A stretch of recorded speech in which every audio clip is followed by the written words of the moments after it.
Muy buenos días, estimados estudiantes. Bienvenidos a un nuevo podcast de análisis bromatológico. Este material complementario servirá para comprender un poco mejor acerca de los efectos que pueden ocasionar algunos aditivos alimentarios según la evidencia científica que presentan determinados autores en materia de aditivos alimentarios. Así que comencemos.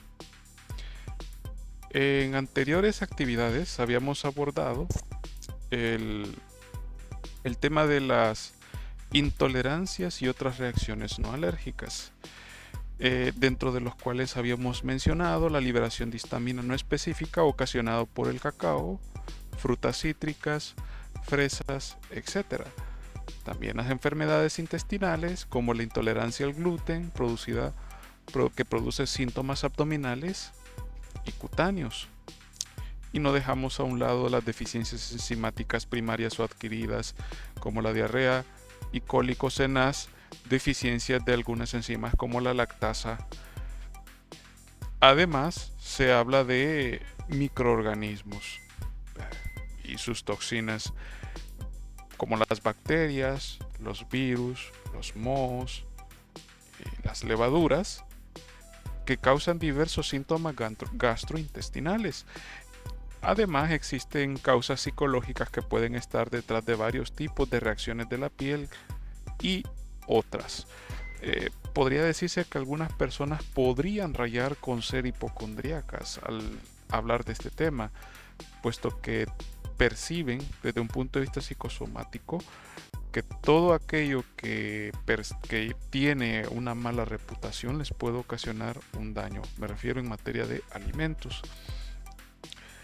Y sobre esto que hemos hablado es dentro del marco de lo que es la hipersensibilidad.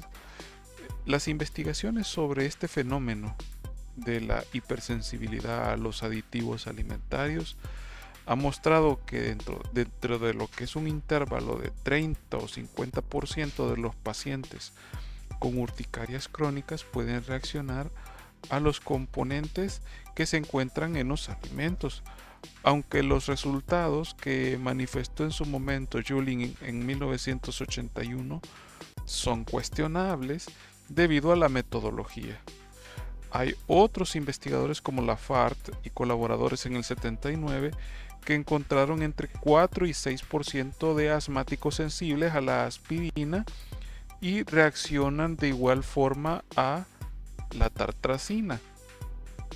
Stevenson en el 86 concluyó que la tartrazina solo empeora la urticaria en algunos pacientes sin ser la causa de la urticaria crónica. Esto vincula mucho la percepción que las personas puedan tener de un determinado alimento. Por eso se habla de determinados mecanismos. Muchos autores prefieren los términos de hipersensibilidad o intolerancia en lugar de alergias y atopía para describir las reacciones de los aditivos alimentarios, destacando su naturaleza no inmunológica. Se ha observado una relación dosis-respuesta donde pequeñas cantidades son inofensivas, pero dosis mayores causan síntomas, lo que sugiere intolerancia.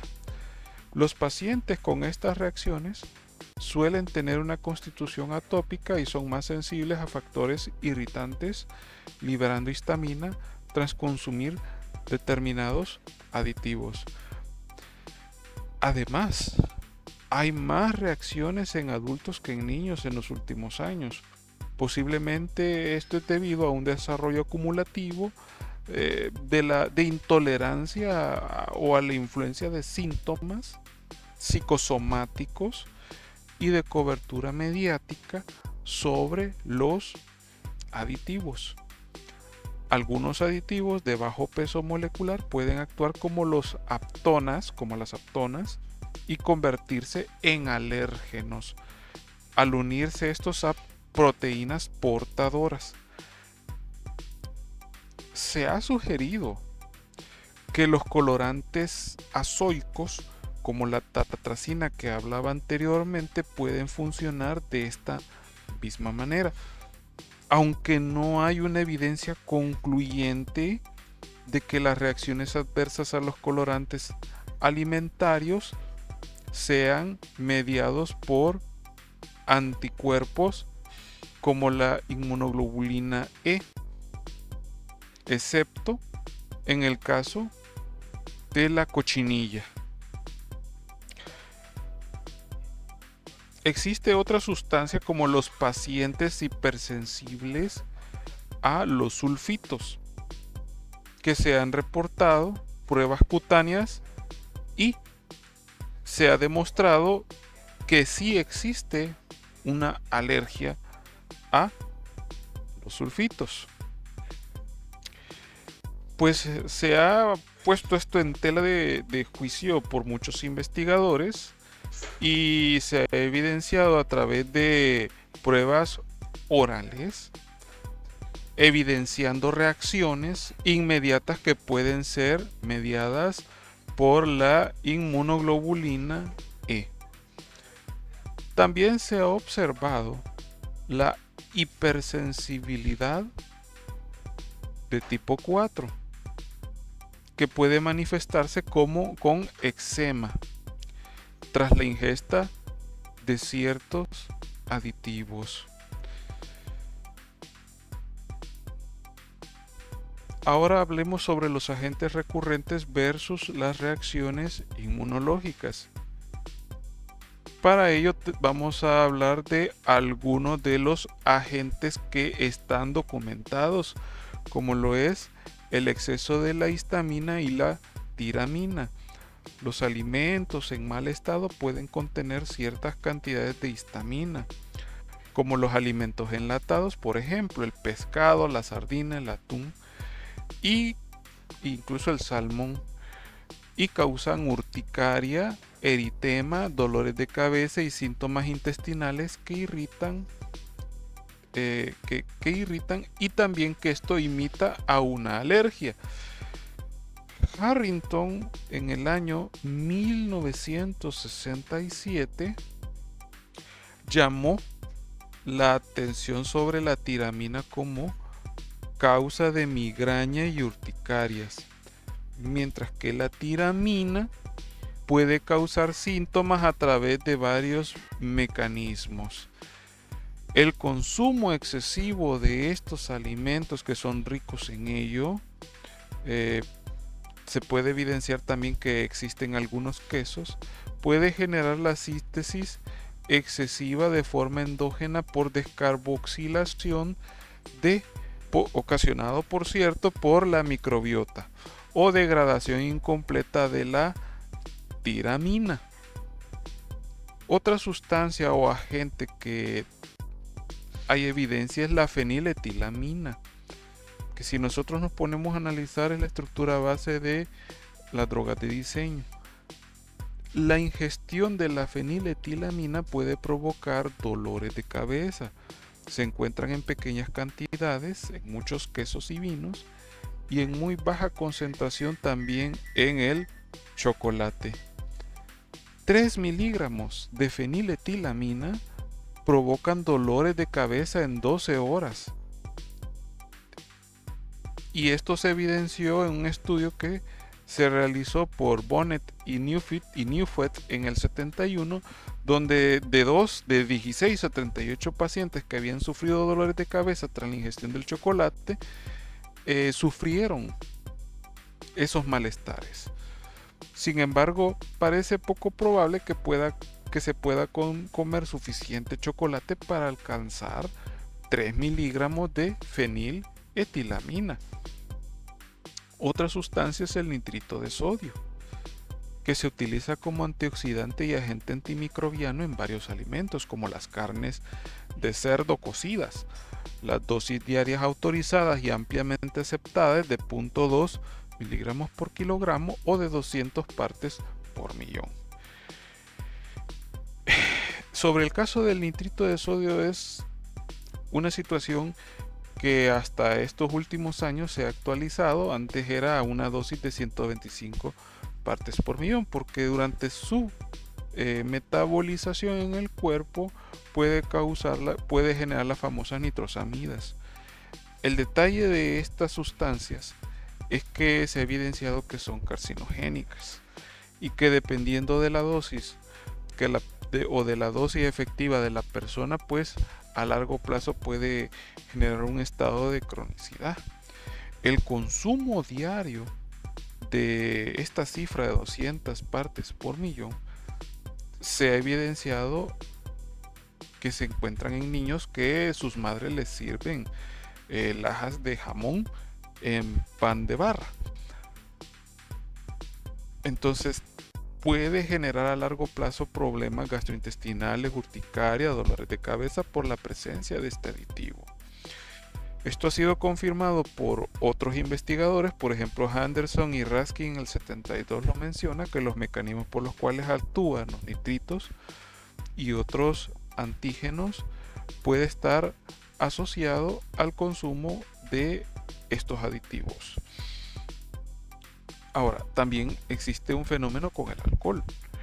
El alcohol causa vasodilataciones y facilita el paso rápido de alimentos y aditivos a través de la mucosa intestinal. Un metabolito de alcohol es el acetaldehído, un potente liberador de histamina. Hay personas que son intolerantes a los vinos y esto es bastante común.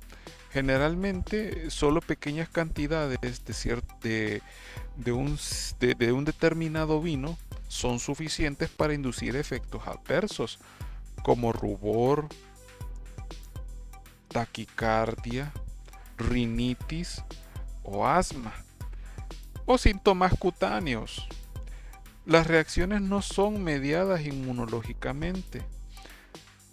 Monet y Baudrin en 1983 sugirió diversos mecanismos que pueden explicar estos síntomas, como la acción liberada de la histamina del acetaldehído, la riqueza de la histamina en ciertos vinos tintos o incluso vinos blancos, la intolerancia a los benzoatos que están presentes en grandes cantidades en ciertas uvas, la intolerancia a la quinina se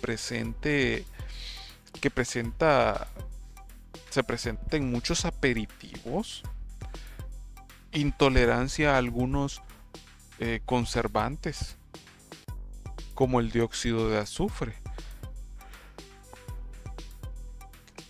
Estos son los principales mecanismos que explica Monet. Ahora, también se ha observado que esta intolerancia puede estar vinculada con aspectos genéticos. Por decirlo así, los asiáticos son un poco más intolerantes al alcohol. Por eso ustedes pueden observar las características de los asiáticos después de haber consumido cantidad de alcohol, pues se ponen, por decirlo así, muy chapudos o mucho rubor. Ahora, en el caso del dióxido de azufre y sulfitos, el sulfito de sodio, el dióxido de azufre y los bisulfitos y metabisulfito de sodio y potasio se utilizan ampliamente para la preparación, procesamiento y almacenamiento de alimentos y a veces se rocían sobre frutas y verduras, mariscos, especialmente en restaurantes. Como les mencionaba, esto lo podemos encontrar en los vinos, pueden contener dióxido de azufre. Los mecanismos por los cuales el dióxido de azufre produce síntomas que imitan a una alergia son objeto de especulación. Se sugiere por parte de Friedman que la ocurrencia de síntomas asmáticos, la ingesta de bebidas con dióxido de azufre pueden provocar síntomas de asma. Los síntomas que aparecen rápidamente tras la ingestión pueden ser el resultado de la inhalación de gas o de absorción a través de la mucosa bucal. Se menciona un estudio donde se administró metabisulfito de sodio y ácido cítrico que esto puede ocurrir al momento de generarse o percibirse que está presente cerca de 100 partes por millón de dióxido de azufre, común en algunas bebidas en Europa. La inhalación de este gas puede causar broncoconstricción en asmáticos. Además, se sugiere que otros factores como una posible deficiencia de sulfito oxidasa en asmáticos sensibles podría contribuir a estas reacciones. Se concluye que la sensibilidad a los sulfitos inhalados es más frecuente que los sulfitos ingeridos. Ciertos colorantes como el caramelo color 3 han sido asociados con trastornos de comportamiento, aunque su uso se considera seguro para los humanos a pesar de que puede reducir el recuento total de glóbulos blancos en ratas y afectar el sistema inmunológico en roedores. Se ha sospechado que los aditivos como el glutamato monosódico y el butilhidroxitolueno y el butilhidroxianisol pueden provocar agresividad y trastornos mentales en niños, aunque los resultados de los estudios son controvertidos o controversiales y se han propuesto mecanismos como la disminución de serotonina y la competencia de neurotransmisor como posibles causas de esta alteración conductual.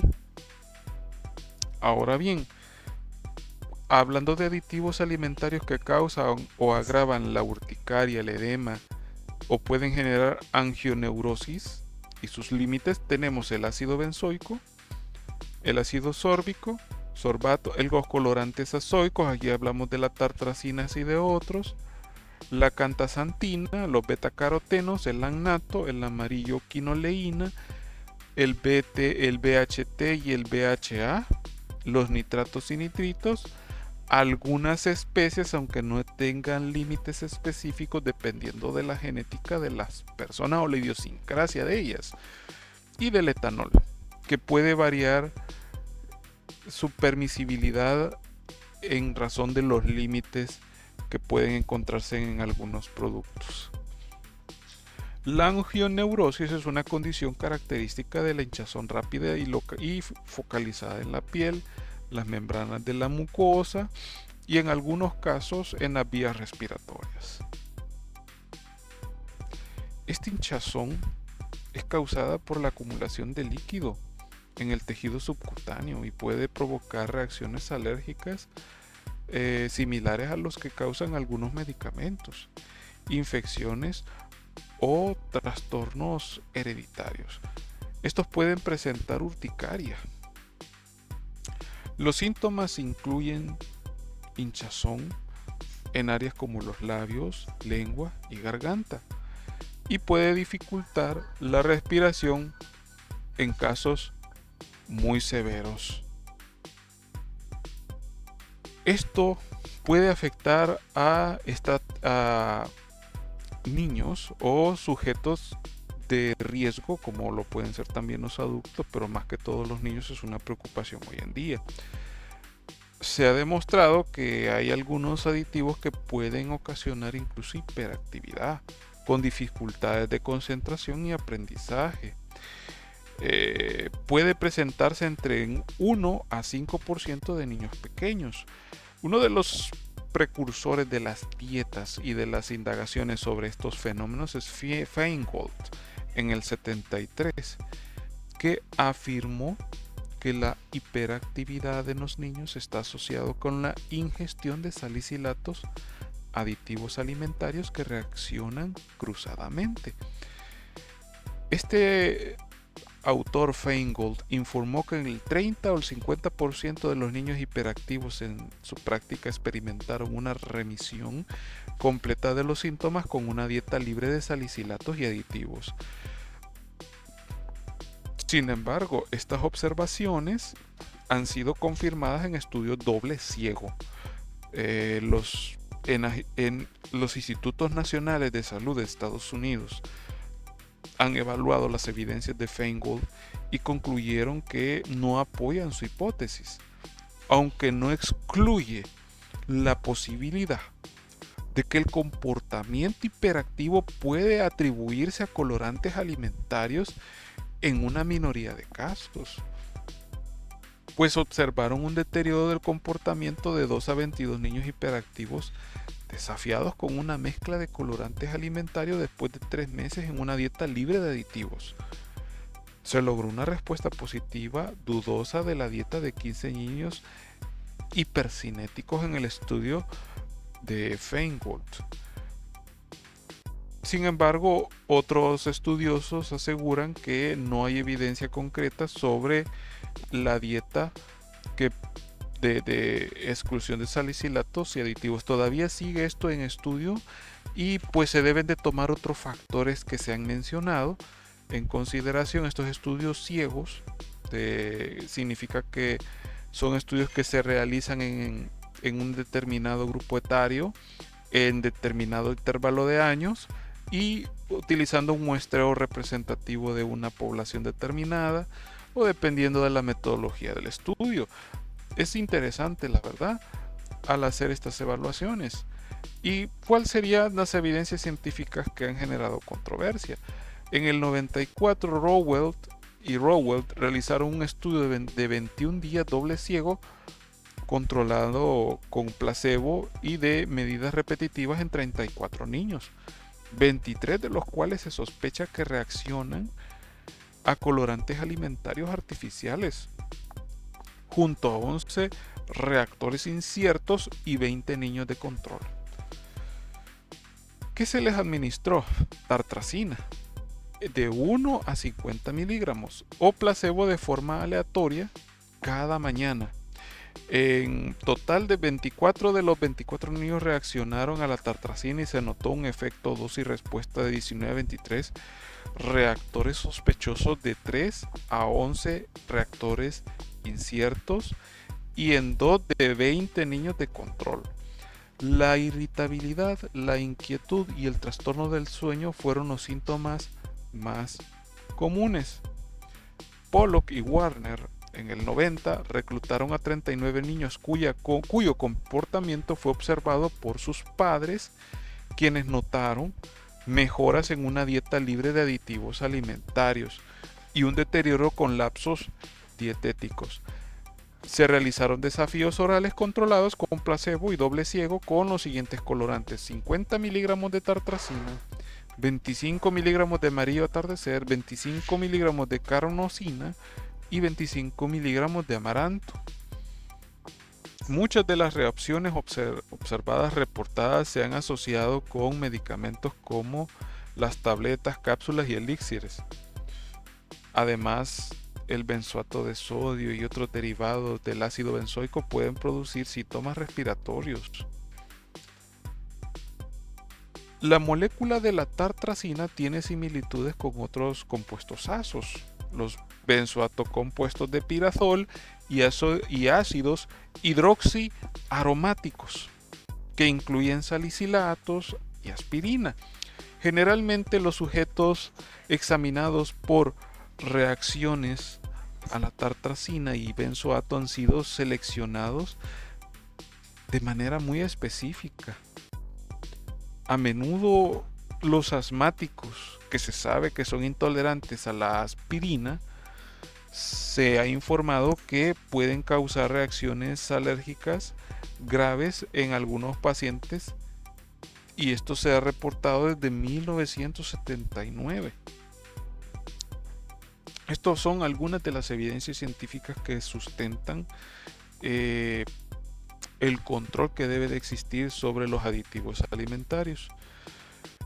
Ahora, hay factores psicológicos en reacciones adversas a alimentos.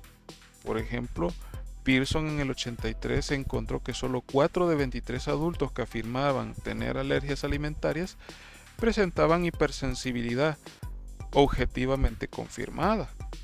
Todos los sujetos eran atópicos. Pearson y Riggs publicaron una revisión extensa sobre reacciones alergomiméticas, que se las creen ellos, y pseudoalergias sanitarias. Esta revisión sobre la intolerancia y alergias alimentarias afirmó que la causa más común de aversión a alimentos es psicológico. Varios estudios indican que muchos, si no la mayoría de las reacciones adversas a alimentos y aditivos alimentarios es psicosomático en realidad, puesto que esto trasciende a lo que la persona ha vivido desde un punto de vista psicológico o simple percepción o la apariencia del alimento. Pearson y Riggs, de hecho, publicó una revisión sobre eso y lo logró demostrar. Por eso hay que tener mucho cuidado sobre las percepciones y también liberarse de determinadas ataduras. Ahora, lo que sucede es que tenemos que conocer y leer qué estamos comiendo. Porque en el caso, las reacciones de hipersensibilidad a los aditivos alimentarios pueden manifestarse de diversas maneras, siendo la urticaria de contacto una de ellas. Y este se divide en inmunológicas o no inmunológicas. Las especias son la causa más común de la urticaria de contacto inmunológico, mientras que la urticaria de contacto no inmunológico puede ser provocado por diversas hierbas, así como también hay sustancias como los ácidos, el ácido benzoico, el ácido sórbico, el ácido cinámico y muchos aceites esenciales pueden generarlo. Entonces, dentro de las reacciones de hipersensibilidad en el tracto respiratorio podemos mencionar el asma y la rinitis. Y agente causal de estos, pues los colorantes azoicos, el ácido benzoico y los sulfitos. Las reacciones respiratorias a colorantes artificiales y benzoatos parecen ser más frecuentes en pacientes con sensibilidad a la aspirina, mientras que las reacciones adversas a los sulfitos son un problema que merece mucho más atención, puesto que puede encontrarse incluso en bebidas espirituosas. Ahora hablemos un poco de la hipótesis de Feingolds. En el 74 el doctor Ben Feingolds, ahí es Feingolds, no es Feingold, ahí hay una corrección, es un alergólogo de los Estados Unidos que publicó un libro titulado ¿Por qué su hijo es hiperactivo? Las mismas ideas estaban contenidas en sus publicaciones científicas. Los síntomas que investigó fueron hiperactividad, agresión, excitabilidad, impulsividad, baja intolerancia a la frustración, mala atención, torpeza y problemas del sueño. La medida de resultado fue el informe de los padres sobre la utilidad o no de la dieta. La dieta de Feingold excluía colorantes artificiales, sabores artificiales, butilhidroxitolueno, butilhidroxianisol y salicilatos, tanto medicinales como naturales, incluyendo las manzanas, las frutas de hueso, bayas, almendras, clavos, té, uvas, naranja, tomate, chile, pepino, menta y perfumes. Se derivó de la dieta libre de salicilatos del centro de Kaiser permanentemente utilizada para la urticaria y el prurito. Me parece interesante esa dieta y de hecho estoy en proceso de conseguir ese libro porque pues me gustaría saber las conclusiones, ya que según lo que poco que se ha recopilado en las publicaciones científicas es que Feingold concluye que ciertos aditivos alimentarios, especialmente los colorantes y los salicilatos, pueden contribuir al comportamiento problemático de los niños, como hiperactividad, impulsividad y problemas de atención. Él argumenta que al eliminar estos compuestos de la dieta de los niños se podrían observar una mejora en su desarrollo. Su enfoque se basa en la idea de que algunas reacciones adversas a los alimentos que no necesariamente se clasifican como alergia en el sentido tradicional pueden influir en el comportamiento y salud mental de los niños. Esta hipótesis llevó a un mayor interés en la relación entre la dieta y el comportamiento, aunque también generó controversia y debate en la comunidad científica y médica sobre la validez de sus afirmaciones y la necesidad de ampliar más la investigación de Feingold. Como les había mencionado, en materia de alimentos fortificados, alimentos enriquecidos, estos pueden entrar a un inmenso grupo conocido como aditivos nutricionales. Sin embargo, es de consideración saber las definiciones y sus diferencias. Los aditivos nutricionales en su grupo global se refieren a la incorporación de vitaminas, minerales y aminoácidos, ácidos grasos y otros compuestos químicos puros a los alimentos con el fin de mejorar o mantener su calidad nutricional. Desde sus inicios se ha observado que estos aditivos no solo mejoran el valor nutricional, sino que también aportan cualidades funcionales a los productos alimenticios. Entonces, una cosa es la incorporación de aditivos nutricionales por mejora del alimento per se, y lo otro es en razón de que o lo han perdido en su procesamiento industrial, ya sea en algunos como por ejemplo la pasteurización, u otros que han sido objeto de estudio porque las personas de una determinada población no lo consumen. Una diferencia que ya ha sido enmarcada en las clases. Ahora, esta imagen que les expongo, pues es un ejemplo de qué podemos nosotros percibir al momento de tener un plato de comida. ¿Qué es lo que puede tener ese plato de cereales? Puede tener amarillo crepúsculo, rojo a llanura, azul brillante. ¿Qué puede tener esa pasta? Annato, glutamato monosódico. ¿Qué pueden tener esas galletas? Tartracina, amarillo crepúsculo, carmosina, etcétera. Incluso en algunas bebidas que pueden ser, no son bebidas en sí naturales, como por ejemplo ese refresco que ustedes observan que puede tener aspartame, ciclamato, benzoato sódico. En fin, si nosotros observamos los alimentos de esa mesa, podríamos asumir que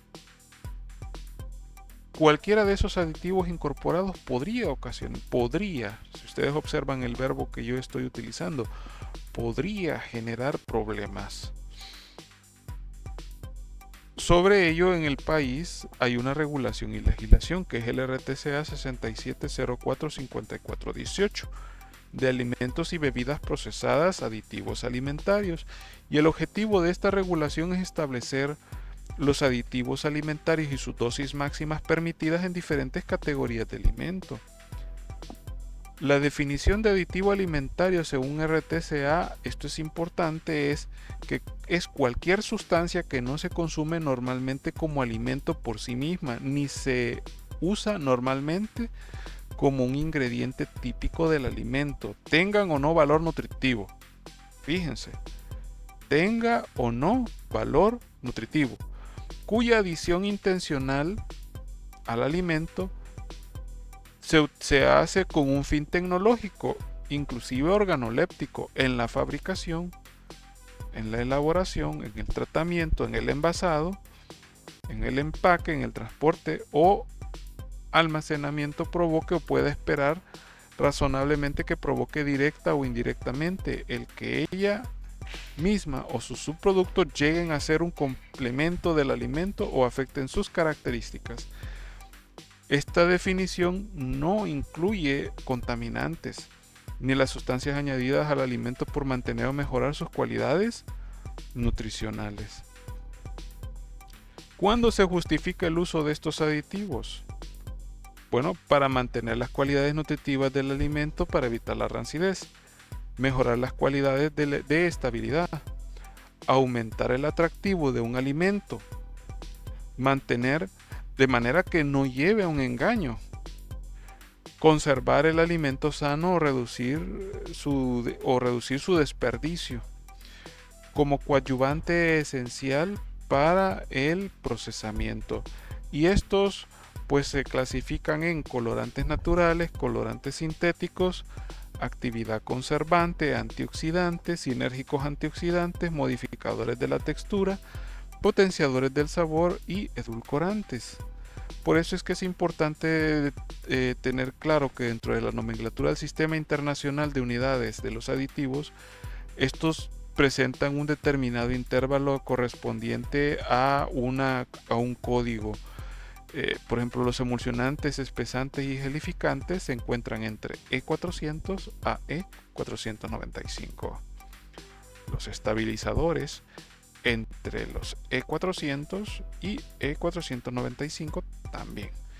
En el caso de los antioxidantes, E300 hasta el E334. Los colorantes de E100 hasta el E180. Y los conservantes de E200 a E285. Y no olvidemos los edulcorantes, de los cuales pueden existir específicamente los acalóricos, como la E420 y la E467. En ese intervalo lo pueden encontrar ustedes. Y es que el sistema de clasificación de los alimentos es de carácter jerárquico. Se basa en los descriptores de productos alimenticios, tienen en cuenta el principio de transferencia y se utiliza para simplificar los usos de los aditivos alimentarios. Ahora, este es un ejercicio complementario. Ustedes observan esa etiqueta nutricional, pues bueno, podría confirmar qué aditivos se han utilizado en la elaboración de este pan y si cumplen con las regulaciones alimentarias establecidas para este tipo de producción de producto.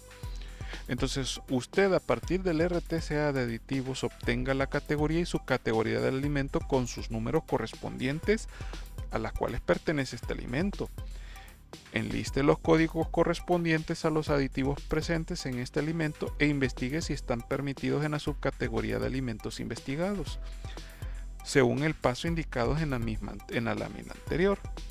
Elabore usted un cuadro conforme a las características presentes en el RTCA y agregue además la dosis máxima de uso según las buenas prácticas de manufactura según aplique. Y especifique en qué espacio correspondiente en el cuadro o anexo encontró cada uno de los aditivos, y si no lo encontró, señale con un cheque en qué espacio correspondiente puede estar o donde dice que no está permitido en la subcategoría del alimento investigado. Esto tiene mayor importancia en etiquetado. Para las evaluaciones correspondientes a este tema, no se le solicitará más que el conocimiento teórico cuando sea lo concerniente a etiquetado nutricional y etiquetado general. Abordaremos el tema. ¿Qué métodos analíticos como analistas pueden sugerir? Bueno, existe variedad de técnicas analíticas que se emplean en la identificación y cuantificación de aditivos, y como estas técnicas son seleccionadas en función de dos factores principales, el tipo de aditivo y la matriz alimentaria. En el caso del tipo de aditivo, pueden ser de diferente categoría, como los colorantes, conservantes, antioxidantes, emulsionantes, entre otras. Cada tipo de aditivo tiene propiedades químicas y físicas únicas que pueden influir en la elección del método analítico. Por ejemplo, los colorantes a menudo se analizan mediante espectroscopía ultravioleta visible, ya que estos compuestos absorben la luz en ciertas longitudes de onda, lo que permite su cuantificación. En el caso de los conservantes, pueden requerir métodos como cromatografía líquida de alta resolución para separarlos de otros compuestos de la matriz alimentaria y cuantificarlos de manera precisa. Y en razón de la matriz alimentaria, pues este refiere a la composición y estructura del alimento en el que se encuentran los aditivos. Diferentes matrices como los líquidos, los sólidos o emulsiones pueden presentar desafíos analíticos distintos. Por ejemplo, los productos lácteos, la presencia de grasa y proteínas puede interferir con ciertos métodos analíticos, por lo que se puede requerir técnicas de extracción para purificar el aditivo antes del análisis. Y los alimentos sólidos, como los cereales, la matriz que puede ser más compleja y lo cual puede requerir métodos de preparación de muestras más elaboradas como la molienda o la ingestión. Por ello es que dentro de los comunes tenemos lo que es la cromatografía, la espectrofotometría de masas, la espectroscopía ultravioleta visible, los métodos electroquímicos, los métodos de extracción, el análisis sensorial y el microbiológico. Estos son esenciales para garantizar la seguridad y la calidad de los alimentos, así como también verificar el cumplimiento de las regulaciones o estándares establecidos por las autoridades de salud y por la seguridad alimentaria y nutricional. Con esto, jóvenes, doy por finalizada la clase de aditivos alimentarios. Este es un podcast que espero sepan aprovechar y los invito a que en el futuro pues logren conseguir ese libro de Feingold, ya que todavía sigue en investigación y no son concluyentes. Ciertas investigaciones todavía siguen en expectativa.